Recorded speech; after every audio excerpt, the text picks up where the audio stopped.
Assalamualaikum warahmatullahi wabarakatuh. Waalaikumsalam warahmatullahi wabarakatuh. Alhamdulillahilladzi nahmadu wa nasta'inu wa nastaghfiruh wa na'udzu billahi min syururi anfusina wa min sayyiati a'malina. May yahdihillahu fala mudhillalah wa may yudlilhu fala hadiyalah. Wassalatu wassalamu ala Rasulillah Sayyidina wa Maulana Muhammad ibn Abdillah wa ala alihi wa sahbihi wa mawalah, amma ba'dah. Hadirin jamaah Masjid Al-Amin rahimakumullah. Pertama-tama marilah kita panjatkan puji syukur kehadirat Allah, karena pada malam hari ini kita masih ditolong oleh Allah untuk belajar, yaitu mengkaji kitab Al-Hikam. Harapan kita bersama, mudah-mudahan Allah senantiasa memberikan pertolongan terhadap kita, sehingga kita bisa memahami dan bisa mengaplikasikan kitab Al-Hikam ini dalam kehidupan kita sehari-hari, dan mudah-mudahan kita bisa mencapai iman kamil mukamil. Salawat serta salam semoga tetap terlimpahkan, tercurahkan kepada junjungan Nabi kita Muhammad sallallahu alaihi wasallam. Harapan kita bersama melalui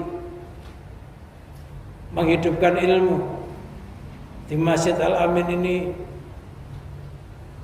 mudah-mudahan bisa menjadikan sababiyah kita diakui sebagai umat Muhammad bisa mendapatkan syafaat di yaumul qiyamah ala hadi niyat wa ala niyatin shalihah wa ala ma nawabi salafuna salihun ajrakumullah. Al-Fatihah. A'udzubillahi minasyaitonir rajim. Bismillahirrahmanirrahim. Alhamdulillahi rabbil alamin arrahmanir rahim maliki yaumiddin. Iyyaka na'budu wa iyyaka nasta'in ihdinas siratal mustaqim. Siratal ladzina an'amta 'alaihim ghairil maghdubi 'alaihim waladdallin. Amin. Ila hadrati nabiyina Muhammadin sallallahu alaihi wasallam wa ala alihi washabihi ali baitil kiram. Summa ila jami' sahabati wa tabi'in man tabi'ahum bi ihsanin ila yaumiddin. Salatullah salamu alaihi ajma'in syaulillahi lahumul Fatihah. A'udzu billahi minasyaitonir rajim. Bismillahirrahmanirrahim. Alhamdulillahi rabbil alamin arrahmanir rahim maliki yaumiddin. Iyyaka na'budu wa iyyaka nasta'in ihdinas siratal mustaqim. Siratal ladzina an'amta 'alaihim ghairil maghdubi 'alaihim waladdallin. Amin.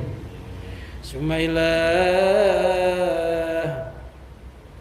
Qadir Ali salam wa Sa'muddin Abdul Qadir Al-Jalal Samad Kabir Arifai Samad Badi wa Arifai wa Sahayatil Harani wa Jami' Auliya Sayyidil Gunung Jati. Sumailah Sayyidi Abi Abdillah Muhammad ibn Sulaiman Al-Jazuli Sahibi Dalail Khairat. Qadasallahu sirrahu wa nawara tariqahu wa yuli darajati wa ta'alana min barakatihim wa amtir alaina wa sukaramat bid-daraini. Qadasallahu sirrul aziz walillahi lahumul Fatihah. A'udzu billahi minasyaitonir rajim. Bismillahirrahmanirrahim. Alhamdulillahi rabbil alamin arrahmanir rahim maliki yaumiddin. Iyyaka na'budu wa iyyaka nasta'in ihdinas siratal mustaqim. Siratal ladzina an'amta 'alaihim ghairil maghdubi 'alaihim waladdallin. Amin. Sanila musannif badal kitab Ibnu Ta'ala Iskandar Imam Sarokhi Imam Sarkawi wa jamil ladina yatalamuna hadal kitab wa alamu hadal kitab min awali tasnifi ma ila ma sa'umullah qadasallahu sirrahum wa nawara tariqahum wa yurid darajati wa ta'ala min barakati wa amtir alaina wa sukaratin bid-daraini. Syaulillahi lahumul Fatihah. A'udzu billahi minasyaitonir rajim. Bismillahirrahmanirrahim. Alhamdulillahi rabbil alamin arrahmanir rahim maliki yaumiddin. Iyyaka na'budu wa iyyaka nasta'in ihdinas siratal mustaqim. Ghairil maghdubi 'alaihim waladdallin. Amin. Summa ila jami' masyayikhina masyayikhina ustadina usan jami' asatatina latina lamuna ilman afi sigorina wa kibarina. Summa ila arwahi abaina wa ummatina wa jaddatina wa amina wa amatina wa khalina wa khalatina wa iwanina wa anfusina wa ilan wa qarabatu jami' ashabil huquqi alaina wa jami' iwanina fillah ولشفائهم ولسلامة الدين والدنيا وأخراهم لله لهم الفاتحة. أعوذ بالله من الشيطان الرجيم. بسم الله الرحمن الرحيم. الحمد لله رب العالمين الرحمن الرحيم مالك يوم الدين. إياك نعبد وإياك نستعين اهدنا الصراط المستقيم صراط الذين أنعمت عليهم غير المغضوب عليهم ولا الضالين آمين. أستغفر الله العظيم أستغفر الله العظيم أستغفر الله العظيم لوالدي ولمشايخنا ولأصحاب الحقوق علينا ولجميع المسلمين والمسلمات والمؤمنين والمؤمنات الأحياء منهم والأموات وأتوب إليه. لا إله إلا الله وحده لا شريك له له الملك وله الحمد يحيي ويميت وهو على كل شيء قدير. لا إله إلا الله وحده لا شريك له له الملك وله الحمد يحيي ويميت وهو على كل شيء قدير. لا إله إلا الله وحده لا شريك له له الملك وله الحمد يحيي ويميت وهو على كل شيء قدير. اللهم صل على سيدنا محمد وعلى آله وصحبه وبارك وسلم أجمعين. اللهم صل على سيدنا محمد وعلى آله وصحبه وبارك وسلم أجمعين. اللهم صل على سيدنا محمد وعلى آله وصحبه وبارك وسلم أجمعين.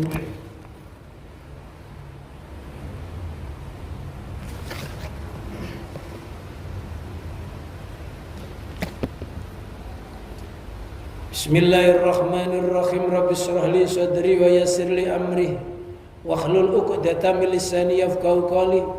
Allahumma ij'alna fahman ka fahmin nabiyyin wa hifdzan ka hifdzil mursalin wa ilhaman ka ilhamil malaikatikal muqarrabin bi rahmatika arhamar rahimin.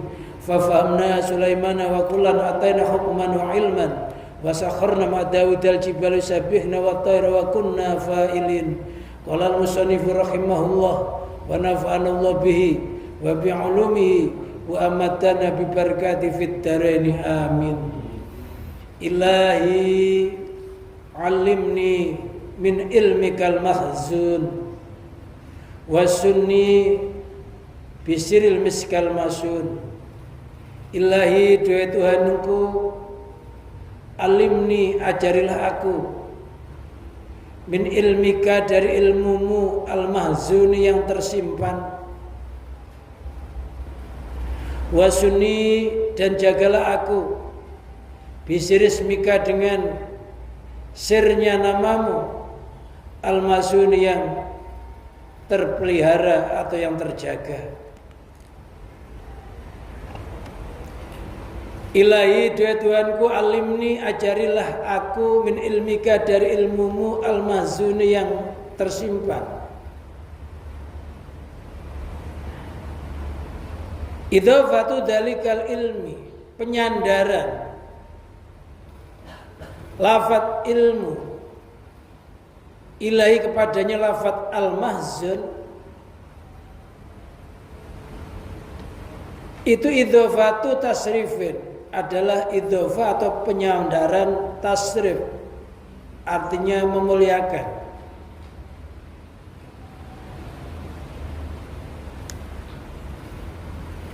Wal ilmul mahzun, ilmu yang tersimpan. Huwa al ilmu laduni, itu adalah ilmu laduni. Alladzi ihtazanahu indahu, yaitu ilmu yang disimpan oleh Allah di sisinya. Falam yu'ti ila lil mahsusina, ilmu tersebut tidak diberikan kecuali orang-orang yang istimewa, orang-orang yang khas. Siapa mereka? Min auliyai, dari kekasih-kekasihnya Allah. Jadi ada ilmu yang dinamakan ilmu laduni. Ilmu laduni itu ilmu yang tidak didapati di dalam bangku belajar, yaitu ilmunya Allah yang tersimpan, yang diajarkan kepada orang-orang yang istimewa, orang-orang yang khusus. Di antaranya mereka adalah para aulia Allah. Nabi dapat ilmu laduni. Sahabat-sahabat, para aulia ini mendapatkan ilmu yang namanya ilmu laduni.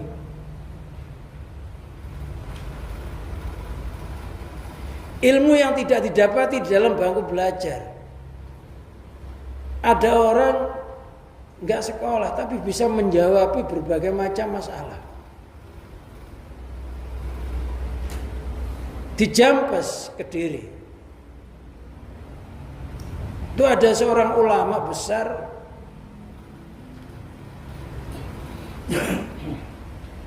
yang bernama Syekh Muhammad Ihsan Jampes. Beliau mensyarahi kitabnya Imam Ghazali yang kitab itu bernama, kitab yang disyarahi yaitu kitab Minhajul Abidin. Lantas disyarahi oleh Syekh Ihsan Jampes dengan syarah namanya kitab Sirajut Talibin. Kitab itu 2 jilid. Di situ menceritakan dia tahu sejarahnya para tabiin, dia terlahir tahun sekian, tinggal di daerah ini, punya keahlian ilmu ini, dia itu tahu. Padahal dia tidak banyak mengenyam dalam belajar. Bahkan wakilah dia itu menyusun kitab tersebut ketika orang tuanya itu jengkel. Karena dilihat anaknya itu suka rokok, bandel. Akhirnya disekap di dalam kamar. Ketika disekap dalam kamar, loh tiba-tiba bisa menyusun kitab yang luar biasa, dan kitab ini sudah tersebar luas di penjuru dunia. Ketika kitab ini disusun dan telah selesai, maka para ulama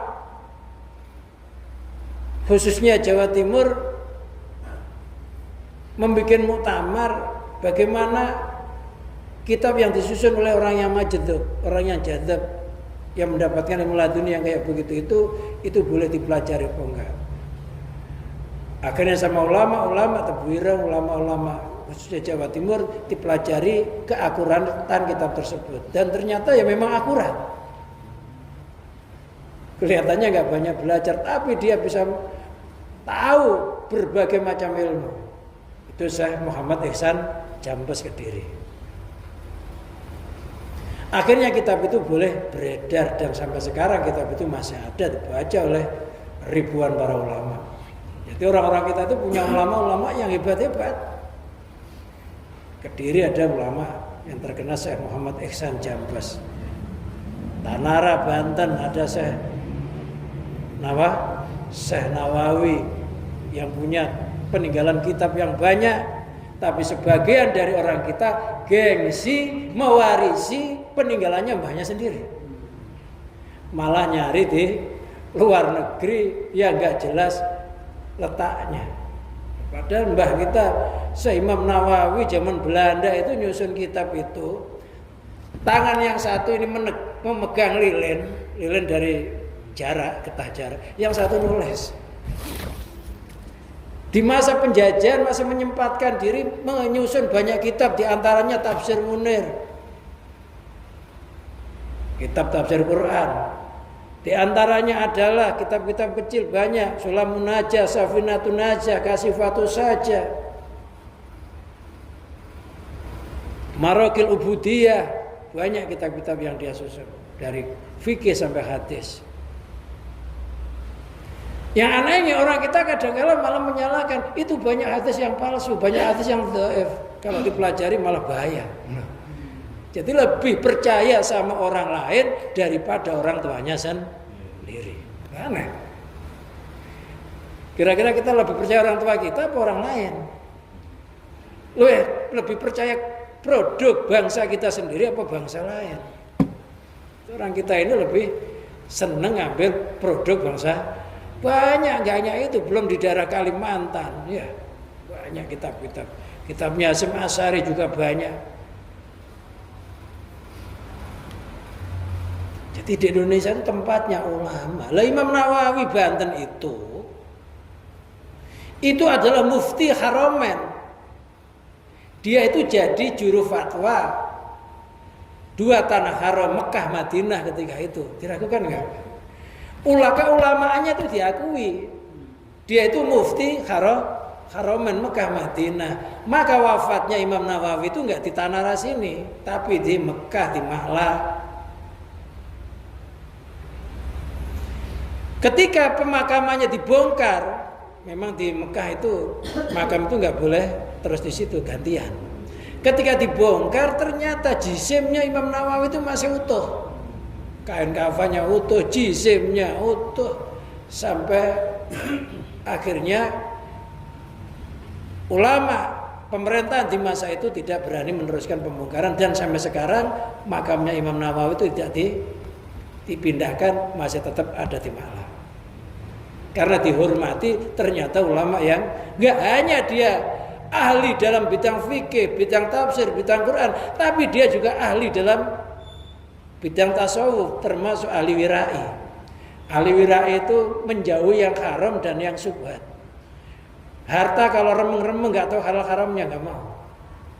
Sekarang banyak orang hebat, orang ampuh, tapi nggak bisa menjauhi yang halal dan yang syubhat. Ada 2 sandal yang sama, itu nggak mau pakai, namanya syubhat. Takut sandalnya orang lain.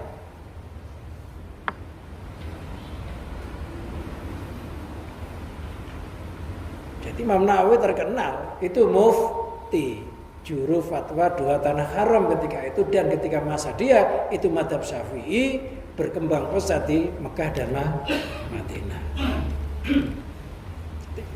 Kok kita meragu, di Mekah sudah diakui ahli fatwa. Loh, bahkan kitabnya Imam Nawawi ini banyak dipakai orang-orang yang di Yaman sekarang. Orang Yaman banyak pakai kitabnya Imam Nawawi, Al-Jawi. Jadi julukannya Imam Nawawi Al-Jawi. Jadi adanya Jawi, nggak ada yang lainnya, nggak As-Sundawi, ya enggak, Jawi. Kita tuh punya ulama yang ampuh-ampuh, yang hebat-hebat, tapi kita kadang-kala kehilangan tongkat peninggalannya para ulama. Karena mengambilnya dari orang yang gak jelas, akhirnya timbul teroris, timbul macam-macam karena ilmunya gak jelas. Kalau Imam Nawawi ya jelas, saya Jampas ya jelas. Sampai sekarang pesantrennya masih ada.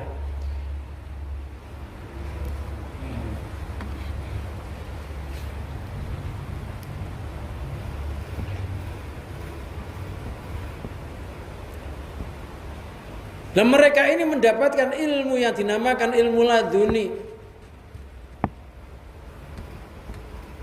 Selain dia belajar, dia banyak mendapatkan ilmu yang langsung dari Allah. Qala ta'ala fi sa'nil Khidir alaihissalam. Allah berfirman di dalam perihalnya Nabi Khidir alaihissalam, wa alamnahu wa 'allamnahu. Mestinya ada alifnya. Nahu wa alamnahu min ladunna ilman. Quran ini surat Al-Kahfi ayat 65. Wa alamnahu, dan kami mengajari Nabi Khidir min ladunna, dari sisi kami, ilman akan ilmu. Termasuk orang yang mendapatkan ilmu laduni itu adalah Nabiullah Khidir alaihis.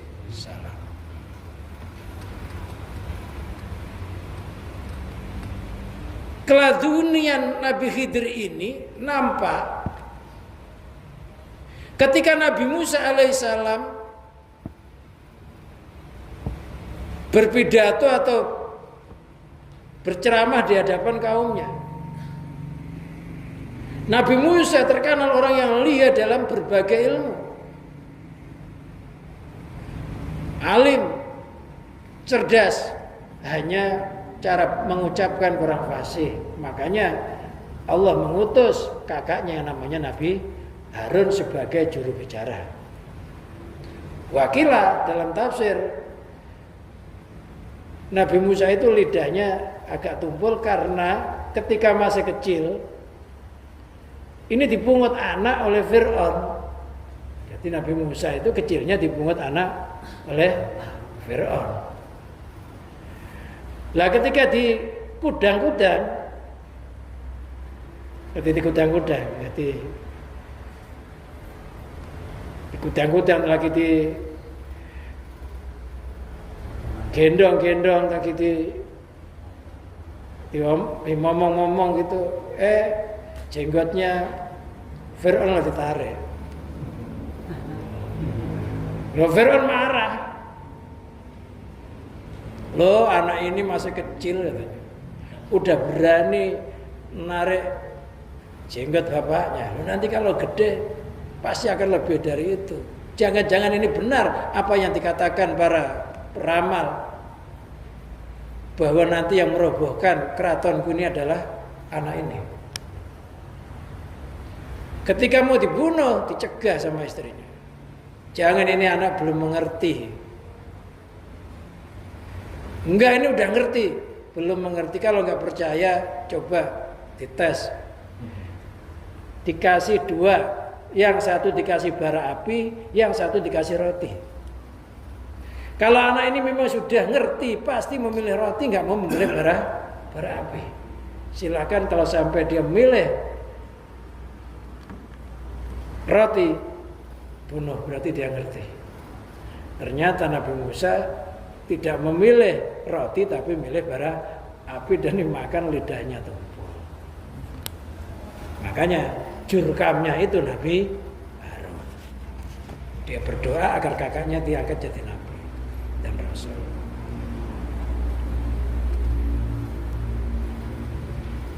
Ketika Nabi Musa dalam ceramahnya, ada kaumnya yang nanya, Tuhan, apakah ada di Bani Israel ini orang yang lebih alim dari Tuhan?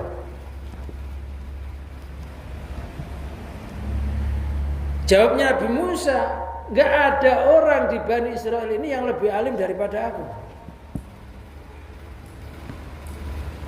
Kelupaan Nabi Musa ini akhirnya ditegur oleh Allah. Dikasih tahu ada orang yang lebih alim dari kamu. Temui dia di antara pertemuan sungai dan laut. Dan bergurulah kepadanya. Akhirnya ditemui, ketemu Nabi Khidir. Ketika ketemu Nabi Khidir berguru, Nabi Khidir mau menerima Musa sebagai muridnya dengan syarat apapun yang saya lakukan, katanya, kamu nggak boleh nanya. Baik itu sesuai sama syariat maupun nggak sesuai, kamu diam. Nabi Musa sanggup. Baru melakukan perjalanan di laut, tiba-tiba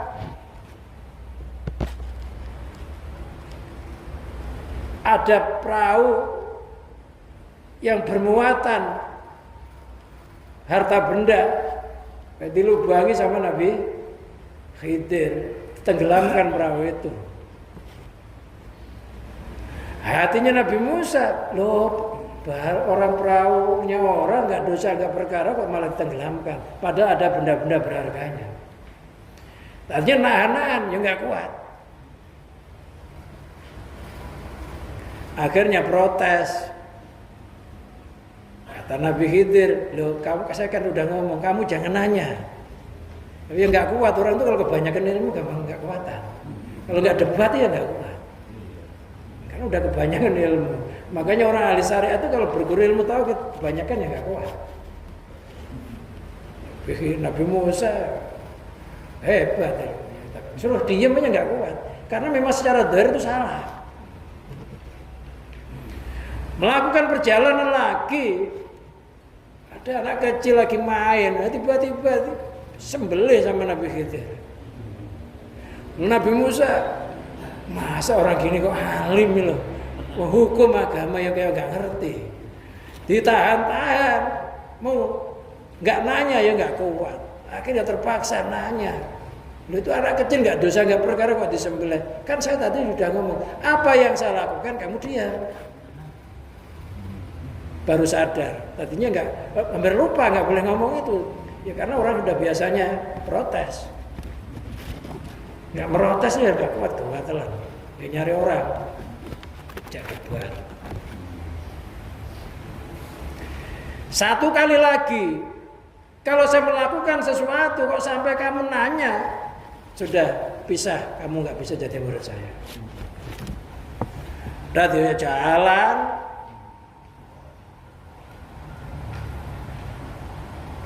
menemukan suatu perkampungan. Di perkampungan itu masyarakatnya cuek-cuek. Yo nggak diampirin, yo nggak dihidangi sesuatu apapun, air yang nggak dikasih. Pokoknya dicuekin sama masyarakat. Nah, akhirnya ketemu rumah yang mau roboh. Loh, Nabi Khidir lo ngajak Nabi Musa, ayo rumah ini dibangun ayo.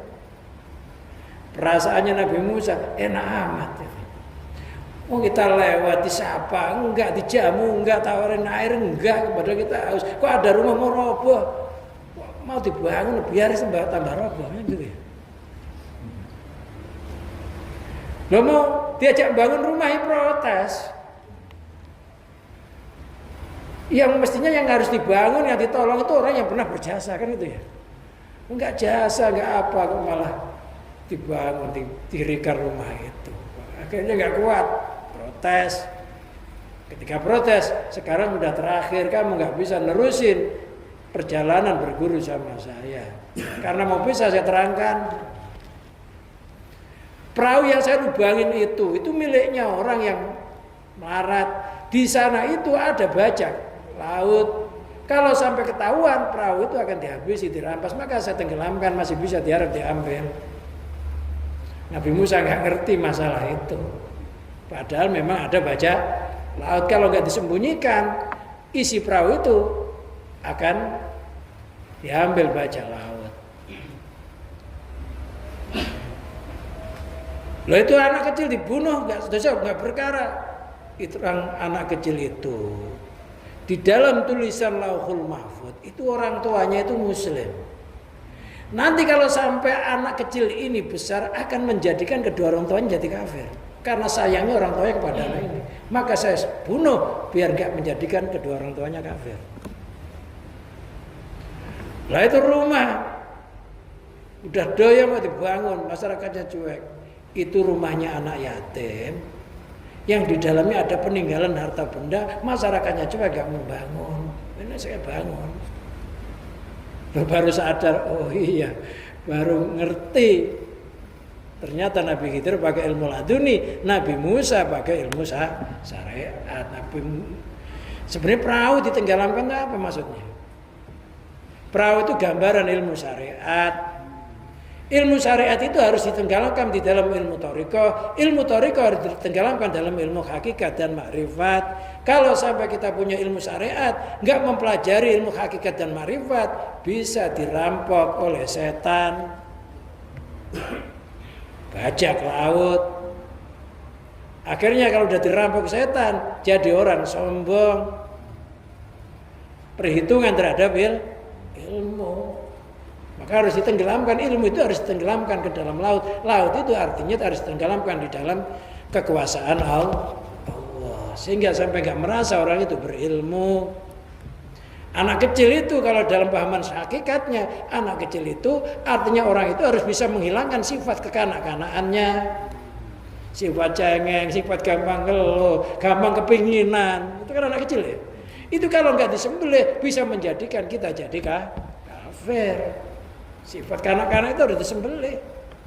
Kadang-kadang kita masih kanak-kanak ya. Iya. Sakit dikit ngeluh, penginan, ya, enggak kuat cobaan.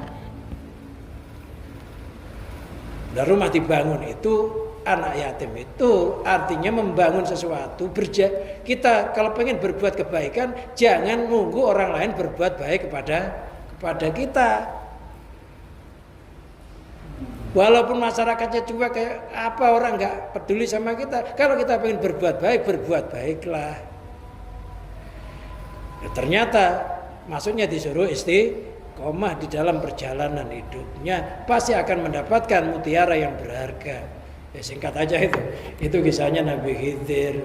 Nabi Khidir dapat ilmu laduni, Nabi Musa nggak ngerti. Tapi itu hanya suatu kisah saja. Kok Nabi Musa itu Bodoh ya enggak, Nabi Musa itu gelarnya adalah kalamullah. Itu hanya sebagai gambaran. Nabi Musa ya kalamullah. Tapi ternyata ada orang yang lebih alim daripada Nabi Musa, yaitu Nabiullah Khidir.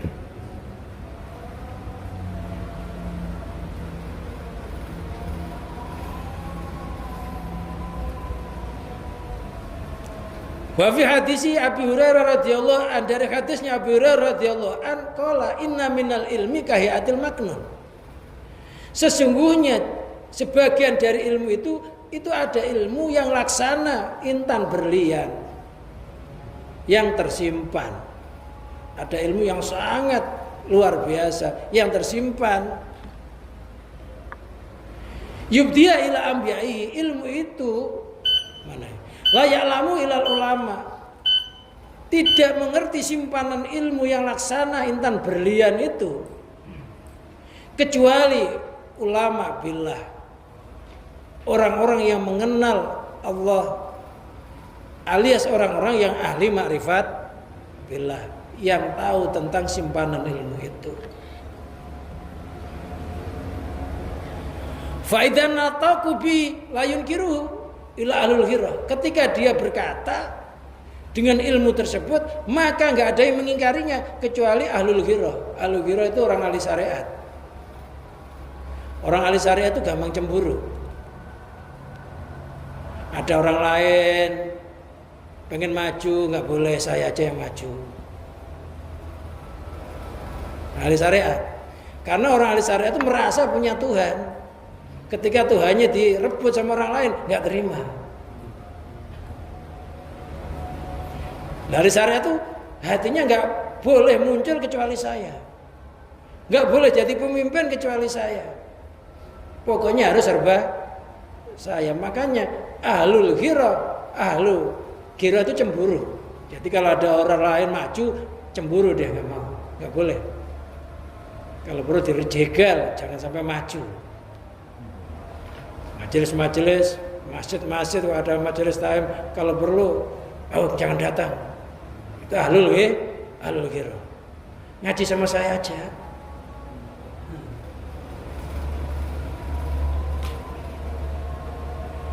Nah, orang-orang alim ma'rifat billah yang begitu itu yang mendapatkan ilmu laduni, kalau berkata kelihatannya ceplas-ceplos tapi jadi kenyataan. Mungkin kalau di Indonesia Gus Dur ngomongnya ceplas-ceplos, kayak nggak mikir, tapi suatu saat jadi kenyataan. Mungkin ya wallahu alam, mungkin Gus Dur itu termasuk bagian orang mendapatkan ilmu laduni.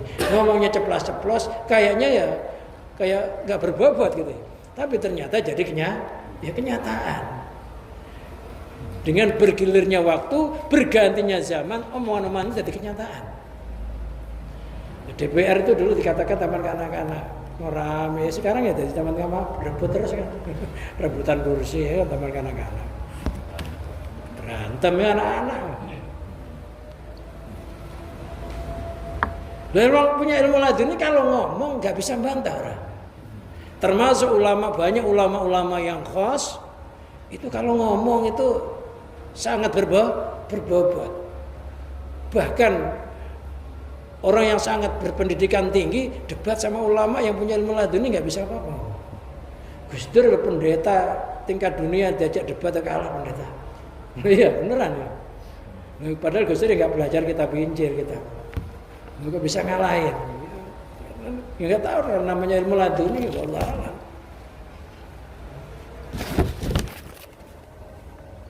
Jadi kalau ngomong orang nggak bisa ingkar, kayak kesekat mati. Gitu.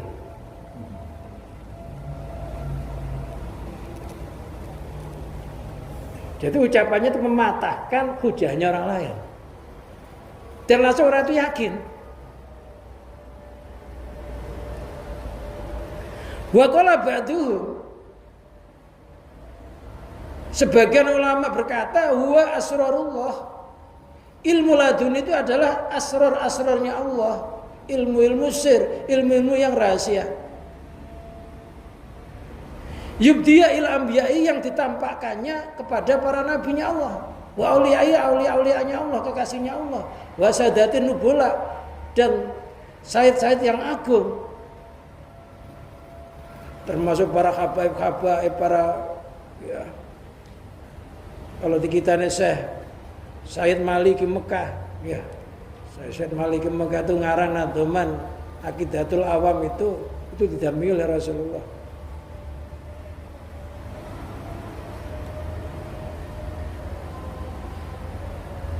Jadi orang-orang yang kekasih-kekasihnya Allah, orang-orang yang benar-benar istiqomah di dalam ibadah, menjaga perutnya dari yang haram dan yang syubhat.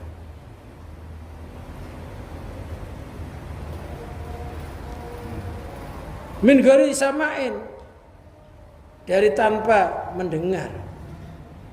Wala dirasati, dan tanpa belajar. Kalau di Surabaya itu ada Gus Ud. Gus Ud itu kayaknya orang jadab. Aneh perilakunya di Jos Remo sana. Bapaknya seorang ulama besar, namanya Gus di sana, itu Gus anak kiai. Cali Gusmo. Gusmo di sana di.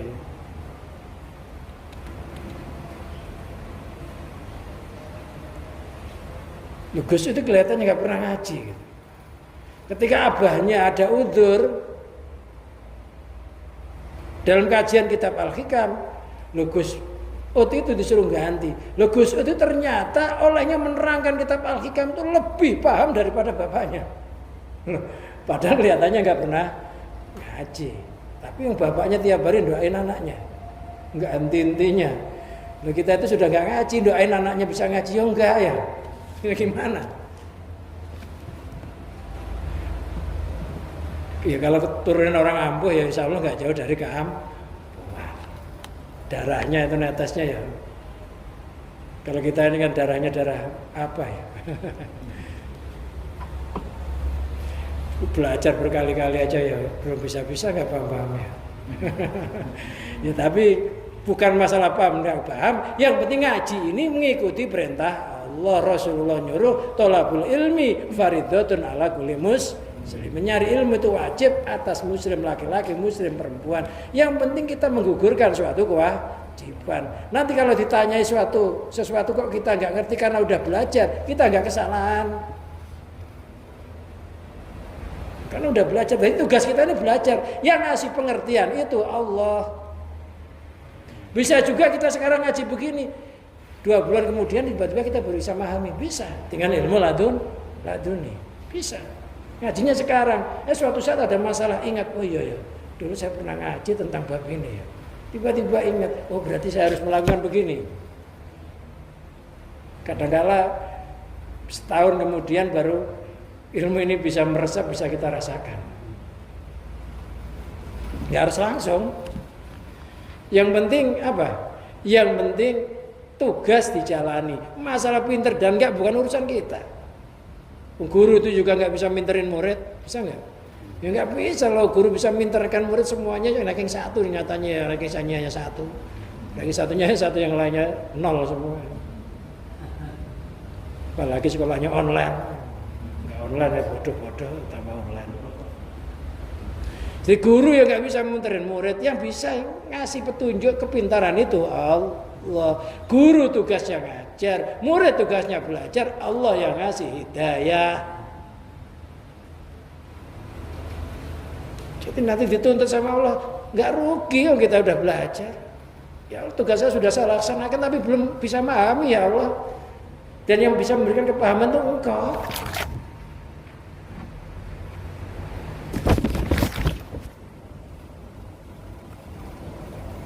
Sama orang masuk neraka karena sudah ibadah, sama orang masuk neraka belum pernah ibadah, beda. Kita masuk neraka tapi sudah ibadah, dimasukkan neraka, nggak masalah, tugas sudah dilakukan. Loh kalau orang nggak pernah ibadah dimasukkan neraka, memang layak. Jadi kita ibadah ini suatu saat dimasukkan neraka, ya nggak apa-apa. Yang penting kita jalani tugas, kita hidup tugasnya untuk beribadah. Masalah Allah naruh neraka, naruh surga urusannya. Kita ngikut aja lah, nggak bisa apa-apa. Yang ngaji yang penting ngaji, ya ada kitabnya, ya ada gurunya, ya ngaji. Masalah ngerti enggak ya seperti dibaca begini ini. Ini urusannya Allah. Ya setidaknya mudah-mudahan ya orang nyari ilmu itu kakinya melangkah, sebelum melangkah dosanya diampuni. Ketika berjalan dinaungi oleh sayapnya malaikat, apa saja yang dilewati memintakan ampun sampai ikan di laut. Kadang-kadang dosa kita itu diampuni gara-gara ngaji begini loh. Ketika itu istighfar nangis-nangis gak diampuni oleh Allah. Gara-gara niat tulus ngaji dosanya diampuni, sehingga dinding hati kita ini tiba-tiba terbuka. Akhirnya bisa mengenal sesuatu yang belum pernah kita kenal, bisa memahami sesuatu yang belum pernah kita pahami. Itulah yang dimaksud ilmu laduni. Kadang-kadang ke dinding dosa gak kebuka. Jadi ampunan Allah itu nggak mesti astagfirullahaladzim, enggak, kadang kita nyari ilmu ini nih. Man salaka tariqan fil ilmi salakallahu tariqan fil jannah. Barang siapa menempuh jalannya ilmu, maka Allah membuka jalan menuju surga. Ternyata jalan ke surga itu lewat nyari ilmu. Iya. Siapa tahu kita ngaji ini ternyata satu jalan menuju surga kebuka. Kita nggak tahu, sebentar lagi kita juga belum tentu umur kita panjang ya. Ya mudah-mudahan kalau jalan surga itu kebuka, kita mati ya akan tembus raudhah. Setelah raudhah tembus surga. Tapi kalau jalannya ketutup, mati masuk hufrah, nyasar lagi ke neraka. Ya, harapannya mudah-mudahan dengan menuntut ilmu, kata Rasulullah, secara siapa menempuh jalan ilmu, Allah akan membukakan jalan surga. Apalagi umurnya udah tua ya. Ya udah tua, kapan lagi kalau nggak ngaji. Pokoknya ngaji ilmu-ilmu hati ini lebih penting lagi untuk persiapan mati.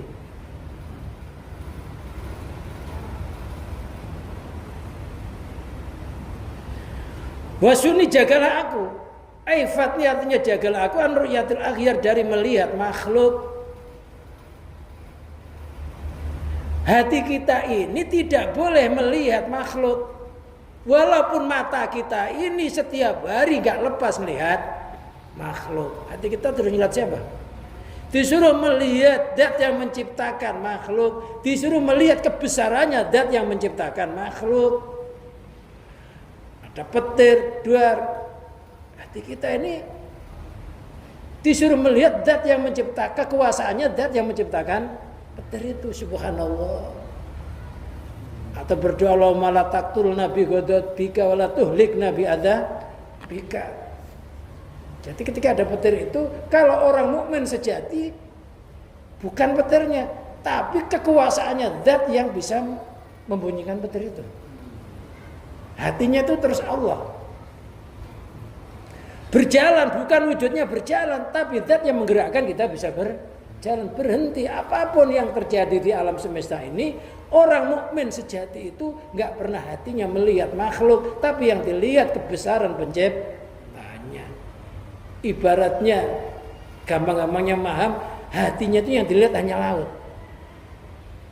Walaupun ada ombak besar, oh itu laut. Ada karang, oh itu karang. Laut. Hatinya nggak pernah nggak laut. Hatinya nggak pernah nggak Allah. Jadi yang dimaksud Allah itu zikirnya Allah. Hatinya meyakini semua itu pelaku sejatinya hanya satu Allah. Yang gerakkan, yang diamkan, yang nyusahkan, yang mengembirakan. Lu sampai ngaji gini juga artinya harus Allah lah yang menggerakkan, bukan kita. Itu namanya musyahadah. Hatinya menyaksikan kebesarannya Allah, walaupun zahirnya bercampur makhluk, tapi makhluk tidak mempengaruhi hatinya. Makanya kita berdoa, wa sunni ifatni min anruyatil akhyari, Allah jagalah aku dari memandang makhluk hatinya.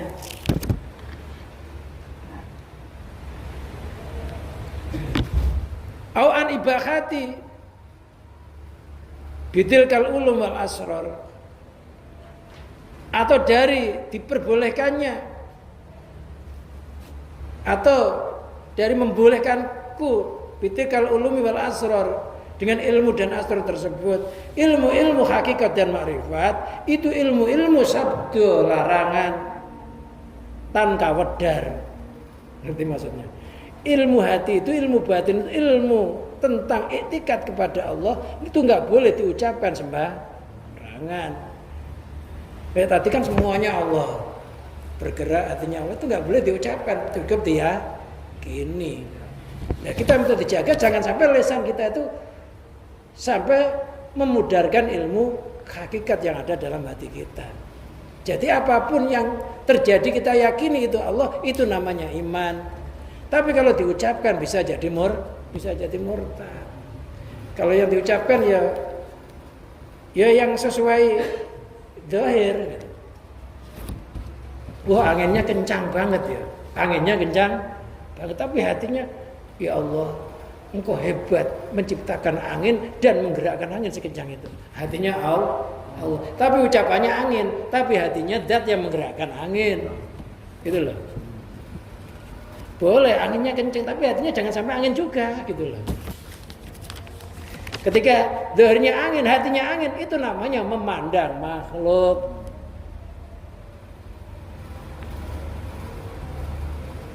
Jalan merasa yang menggerakkan Allah. Kalau sampai mati lo merasa gerakan malah mati mendadak, itu matinya ya tentu mati syahid tuh, ingat Allah dalam ibadah. Jadi apapun yang terjadi di alam semesta ini, kita jangan ngomong apa-apa Allah, Allah, Allah. Itu Allah, kebesarannya Allah. Ya, sampai ada penjahat, ada apapun, itu kebesarannya Allah. Penjahat yang menciptakan Allah bukan? Ya Allah hakikatnya. Tapi cukup dalam hati. Adapun kita mencegah kejahatan itu, memang Rasulullah secara hukum zahir harus dicegah karena perintah Allah melalui Rasulnya. Yang perintah Allah juga ya? Iya. Jadi termasuk batalnya ilmu hakikat makrifat ketika hatinya memandang makhluk. Batal.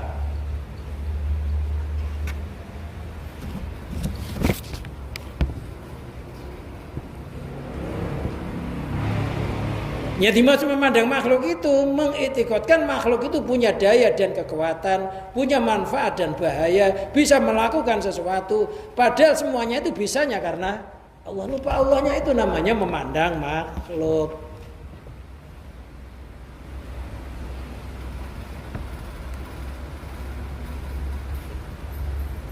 Suni bisirismikal masun, dengan sirnya namamu al-masuni yang terpelihara. Allah itu punya nama-nama yang terpelihara. Jumlah nama-nama Allah itu jumlahnya ada 99 yang dinamakan Asmaul Husna, nama-nama yang baik. Walillahi tis'un wa tis'una isman man hafidhahu dakhalal jannah. Allah itu punya nama 99. Barang siapa yang menghafal nama-nama itu dijamin masuk surga. Coba sekarang dihafalin dikit-dikit. Coba nama Allah 99 masa gak hafal kan? Nah sekarang itu orang supaya apa, sudah dibikin tata cara yang macam-macam, buat nyanyian, buat apa, maksudnya berapa yang apa. Ya coba deh, tiap hari 3 masa 99 kan, 3 nanti dikalikan 10, kalikan 100, pokoknya 3 sampai 99. Coba masa ngapalin nama 3 aja, namanya penciptanya loh ya. Masa berat sih, ya. HP-nya aja namanya ada lebih 500 orang bisa kenal. Masa nama penciptanya 99 aja nggak hafal.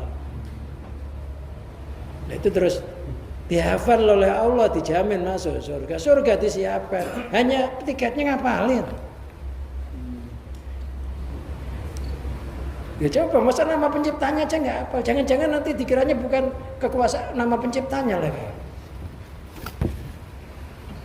Paling wallahu rahmanur rahimul malikul qudusus salamul mu'minul muhaiminul azizul jabbar mutakabbir khaliqul bari musawwir sampai seterusnya.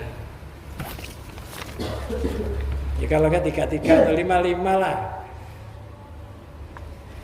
Catat 5 kalau perlu ditulis kantongi.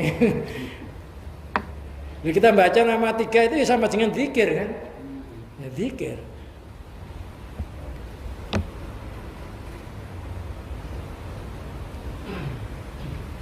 Bisir asma'il kalmasun, ada asma-asma Allah yang tersimpan, yang terjaga. Ada satu nama yang tersimpan dinamakan Ismul A'zam, nama Allah yang agung. Barang siapa ngerti Ismul A'zam, berdoa pakai Ismul A'zam, jadi mustajab doanya. Ismul A'zam, asma Allah yang agung, pernah dibuat berdoa oleh Syekh Asif Al-Barkhiyah untuk memindahkan kerajaan Bilqis. Dengan sekedip mata pakai Ismul A'zam, kerajaan Bilqis langsung pindah.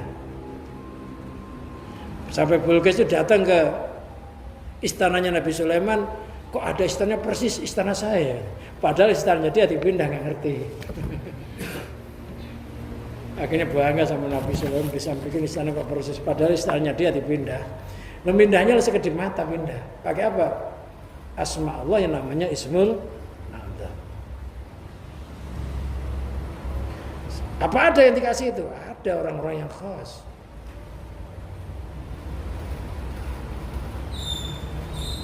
Nah, kita kok nggak dikasih, kita nggak dikasih takut disalahgunakan, mungkin nggak ada berbahagia. Nggak punya Ismul A'zam sering doain orang jelek ya. Ismul A'zam kalau doain orang jelek takutnya kewalat kembali ke setiap sendiri. Jadi orang yang ampuh itu malah nggak berani ngomong apa-apa. Ay asma'il kalmasuna, artinya nama-namamu yang terjaga. Ayil mahfudhat yang terjaga, anil ibtidali, dari dihinakan, dari direndahkan, ihanati dan dihinakan. Asma-asma Allah itu terjaga.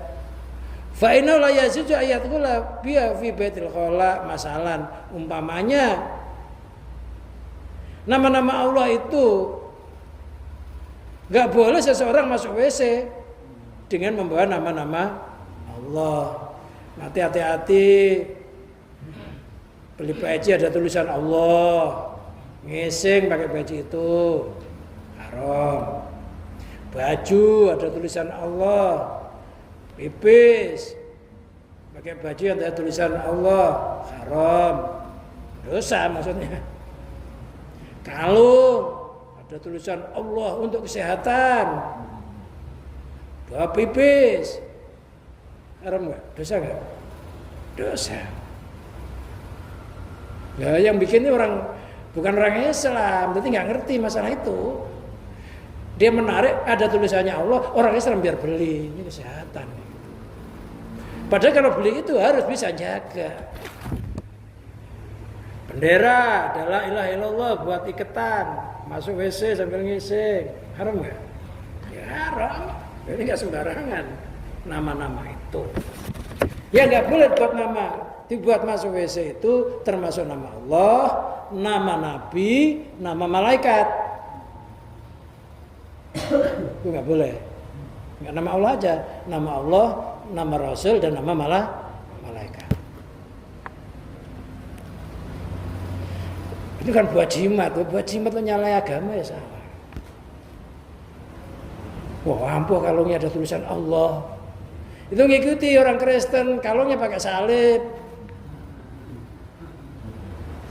Yang ampuh itu bukan tulisannya. Tulisan itu di mall ya akan ditaruh yang benar di tempat yang benar. Boleh nulis-nulis ayat-ayat Quran untuk tabarukan, misalkan ada orang sakit, dituliskan Al-Fatihah, dilebur pakai ayat diminumkan boleh. Tapi kalau sampai dibuat kalung, dibawa ke WC ya haram.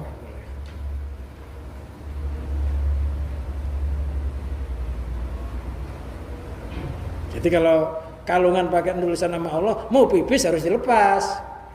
Walaupun pipisnya nggak di kamar mandi, di pinggir jalan, taruh baru pipis. Kita kadang bangga ini ada tulisan Allah, ini Allah. Bisa jaga enggak?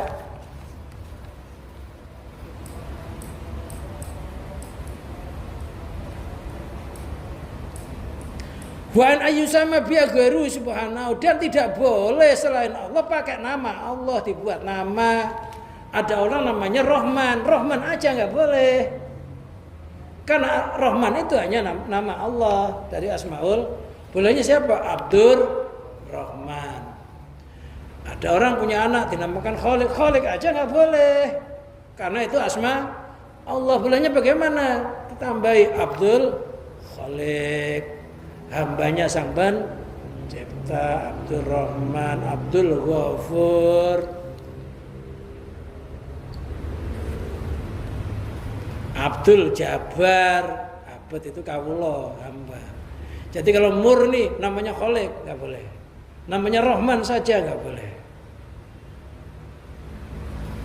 Ya bela-bela Abdurrahman, Abdullah.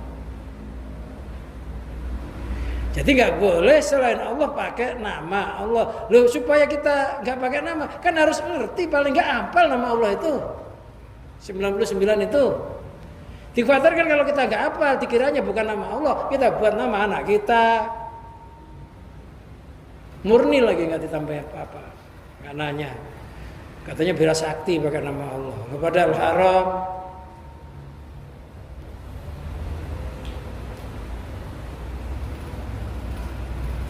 Wasiru anwaru tajaliyat. Sirnya nama-nama tersebut tajali tahsuliman yadkuruha akan tajali dan berhasil bagi orang yang menyebutnya. Kita dengan berzikir nama-nama Allah itu, nanti cahaya-cahaya dari nama itu akan muncul. Ketika nama-nama itu cahaya-cahaya dari asma-asma Allah yang kita zikir itu muncul, menerangin hati, hati bisa mengenal Allah, bisa mengenal sesuatu yang belum kita ketahui karena mendapatkan cahaya atau asrarnya asma-asma Allah yang kita zikir itu.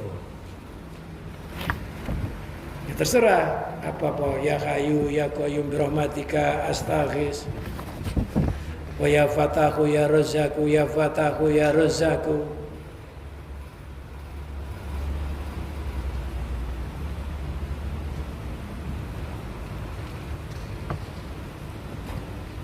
Kalau rezekinya seret ya, rezeki saya seret, bisnis apa aja ketutup. Oh, coba ya Fatahu ya Razzaku wa Fatahu Wahidat yang maha membuka, ya Razzaku Wahidat yang memberi rezeki. Mudah-mudahan yang tertutup jadi terbuka dengan asrornya, nurnya asma Allah itu. Jadi ya zikir boleh aja, zikir Asmaul Husna disesuaikan dengan kebutuhan. Yang bagus ya dibuat aja semuanya. Nanti biar berfungsi otomatis. Jadi coba Asmaul Husna itu dihafal, ya kalau nggak hafal paling nggak dibaca. Baca. Masa namanya tuh pasti ada asrarnya. Makanya di situ asma-asma ini di sini terangkan rahasianya akan keluar, akan tajali terhadap orang yang mau berzikir.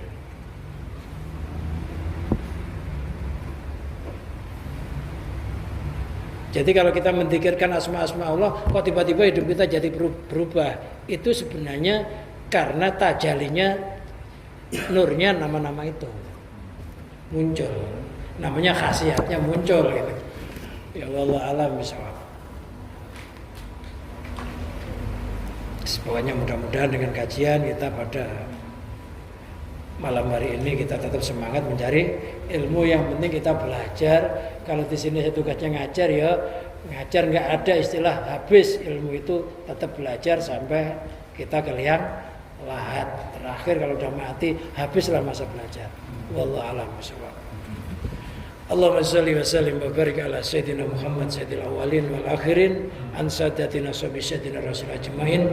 Allahumma shalli ala sayyidina Muhammadin salatan tatmainu biha qulubana wa tanfa'u biha ulumana wa taqdi biha hawaijana wa tarfa'u biha darajatina wa tahdi biha qaumana wa tuhlisu biha qulubana wa tulhimuna uluma laduni wa tukrima bihi bisa'at wal karamah ma duriyat wa tuksiru bi amwalana wa ashabana wa auladana wa asba'ana wa tiafan wa tarzuqana. Allahumma tamama nikmatika tamma rahmatika tamma ridwani wa sallim wa barik alaih adada ma khalaqta wa razzaqta wa mata wa ahyata ila yaumil tuksar bil khalaiqi ajmain walhamdulillahi rabbil alamin. Assalamualaikum warahmatullahi wabarakatuh.